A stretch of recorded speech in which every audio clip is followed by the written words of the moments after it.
नमस्कार दोस्तों, जय जोहार। मैं कौशल तिवारी और बिहनिया संजय में आपका स्वागत है।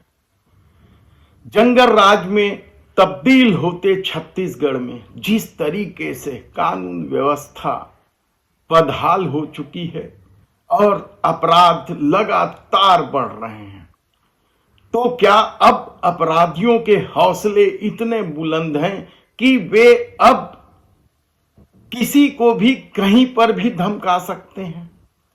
क्या पत्रकार मुकेश चंद्राकर को मारकर सेप्टिक टैंक में छुपा देने की घटना अपराधियों के लिए नजीर बन चुका है? एक सनसनीखेज मामला सामने आया है।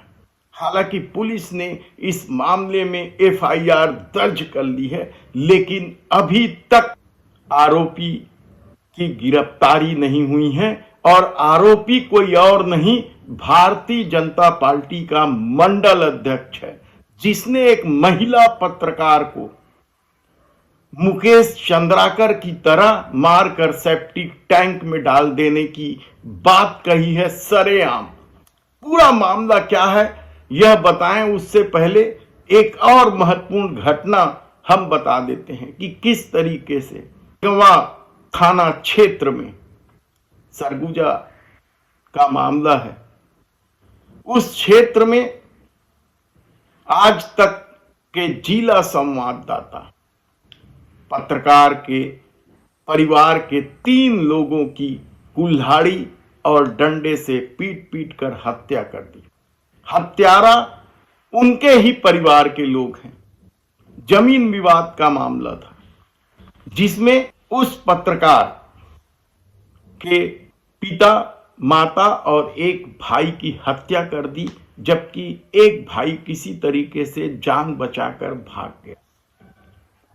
प्रतापपुर एसडीओपी नंदनी ठाकुर के अनुसार शक्कर कारखाना के पीछे ग्राम जगन्नाथपुर के डुबका पारा में 2 परिवार के बीच लंबे समय से जमीन का विवाद चल रहा था और शुक्रवार को नरेश टोप्पो अपने छोटे भाई उमेश टोप्पो, पिता माघेराम और मां बसंती के साथ विवादित भूमि की जोताई करने गया था। कहा जाता है कि वे केस जीत गए और केस जीतने के बाद जोताई करने के लिए पहुंचे थे तो माघेराम का भाई यानी पत्रकार का चाचा अपने कुछ साथियों के साथ आया और पहले वाद विवाद हुआ और फिर मार कूट कर हत्या कर दी। इस मामले के कुछ आरोपियों की अभी सुबह सुबह गिरफ्तार होने की चर्चा है और कहा जा रहा है कि इस पूरे हत्याकांड में 1.5 दर्जन के आसपास लोग थे।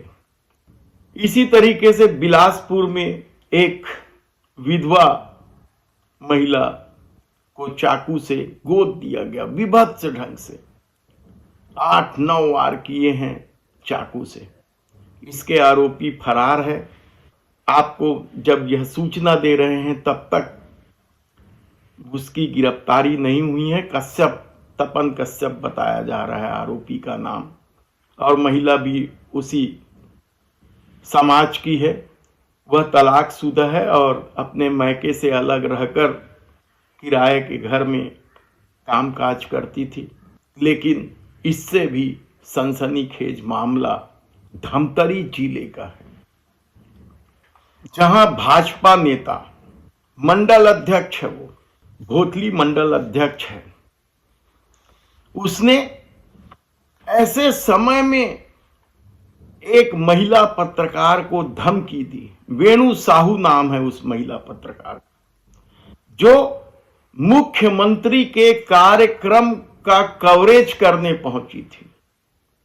हिंदुत्व टीवी की पत्रकार है और 8 जनवरी को धमतरी में मुख्यमंत्री के आयोजित इस कार्यक्रम के समापन के बाद वो अपने डायरेक्टर पुष्पेंद्र साहू यानी हिंदुत्व टीवी के डायरेक्टर पुष्पेंद्र साहू के साथ मंच के किनारे खड़े होकर चर्चा कर रही थी। तभी भोथली मंडल अध्यक्ष और उनके कुछ साथी ऊंची आवाज में अश्लील गाली गलौज करने लगे थे, जिस पर वेणु साहू ने जब आपत्ति की तब उस मंडल अध्यक्ष ने चिल्ला चिल्ला कर कहा कि मुकेश चंद्राकर बना देंगे। जिस तरीके से अभी मुकेश चंद्राकर की हत्या हुई है उसी तरीके से तुम्हारी हत्या करके सेप्टिक टैंक में डाल देंगे।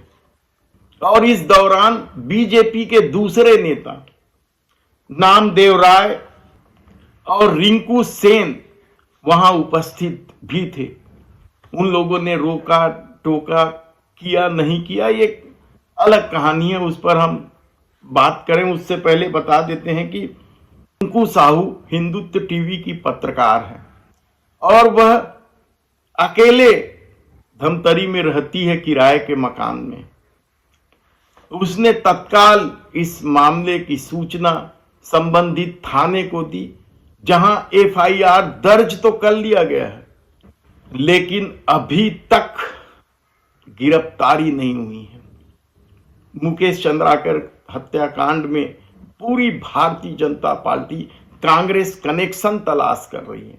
हकीकत तो यह है कि सरकार उनकी है, तब जो लोग दोषी हैं चाहे वे कांग्रेस के नेता क्यों ना हो, क्यों नहीं पुलिस कार्रवाई करती। और अब एसआईटी जांच को लेकर जो खुलासे हो रहे हैं वह भी बेहद चौंकाने वाले हैं।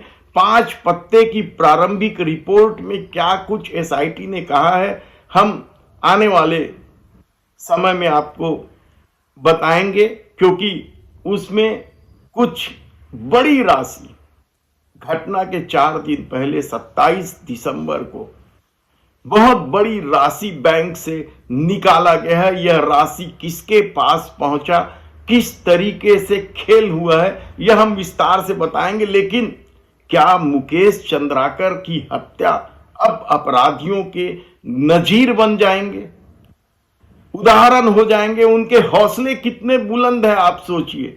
मुख्यमंत्री के कार्यक्रम के समापन के बाद भरी भीड़ में यदि कोई भारतीय जनता पार्टी का नेता किसी महिला पत्रकार को मुकेश चंद्राकर बना देने की धमकी दे रहा हो तो आप आसानी से समझ सकते हैं कि किस तरीके से सत्ता का दंभ और सत्ता का खेल सर चढ़कर बोल रहा है।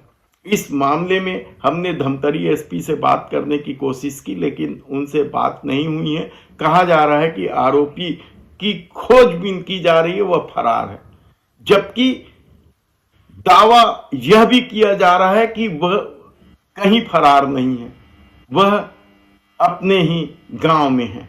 देखना है कि आने वाले दिनों में क्या कुछ पत्रकारों के साथ होता है।